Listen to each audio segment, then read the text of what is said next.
আপনাকে একটা কথা আমাকে খুব বেশি কষ্ট দিয়েছে, কত প্রাণ গিয়েছে সেটা আমি জানি না। কিভাবে বললো আমাদের দেশে যে অবস্থা বর্তমানে সৃষ্টি হয়েছে তাতে আমরা আসলে ঘরে বসে থাকার মতন অবস্থায় নাই।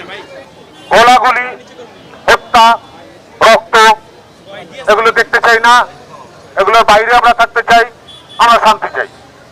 দৃশ্য মাধ্যম শিল্পী সমাজের পক্ষ থেকে আমরা সকল মানুষের পক্ষে আমার অন্য কোনো দেশের পাসপোর্ট নাই, আমি এই দেশেই থাকবো।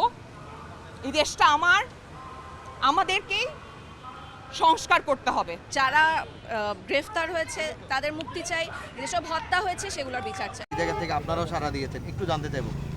আজকে আমরা এখানে দাঁড়িয়েছি আসলে স্টুডেন্টদেরকে বোঝানোর জন্য যে আমরা তাদের পাশে আছি। আর সবচেয়ে বড় কথা হচ্ছে স্টুডেন্টরা কেন মরবে, এটা কেমন কথা, আমরা এটা মেনে নিতে পারি না। আজকে আমরা মেনে নিতে পারছি না দেখে আজকে আমরা এখানে দাঁড়িয়েছি। এবং একটা কথা বলতে চাই যে আপনারা যারাই আমাকে শুনছেন না কেন এই মুহূর্তে, স্টুডেন্টদেরকে বুঝিয়ে বলুন, মেরে না। সো আমরা এই অপরাধ কখনোই মানতে পারবো না দেখে আজকে আমরা সবাই এখানে একত্রিত হয়েছি এবং আমরা চাই এটা খুব দ্রুত সমাধান হোক।